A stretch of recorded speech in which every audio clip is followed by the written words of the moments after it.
Matapos maiugnay sina Jane Oinesa at Carlo Aquino sa bagong season ng Incognito, isa na namang kapamilya actress ang matunog na posibleng sumabak sa panibagong misyon, si Xiriel Manabat.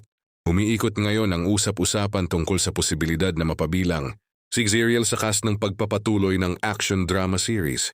Kapansin-pansin na tulad ni Jane at Carlo, nagsimula rin si Xiriel bilang child star bago tuluyang nakilala bilang isa sa mahuhusay na aktres ng kanyang henerasyon.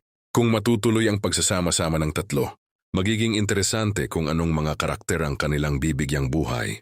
Kilala si Xiriel sa kanyang husay sa mabibigat at emosyonal na eksena, habang napatunayan na rin ni Jane at Carlo ang kanilang versatility sa drama, suspense at iba pang seryosong roles.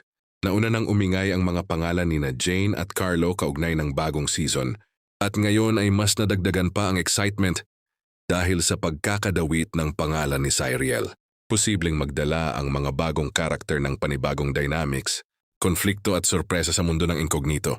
Hatid ng ABS-CBN Studios, Star Creatives at Studio 360, inaabangan ang susunod na kabanata ng Incognito kung saan inaasahang mas palalawakin pa ang kwento sa pamamagitan ng mga bagong mukha, mas matitinding kalaban at mas mapanganib na misyon.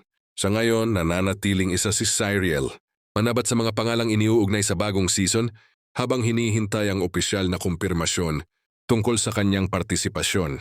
Sakaling matuloy, tiyak na magiging kapanapanabik na makita kung paano siya isasama sa mundo ng aksyon at drama ng Incognito.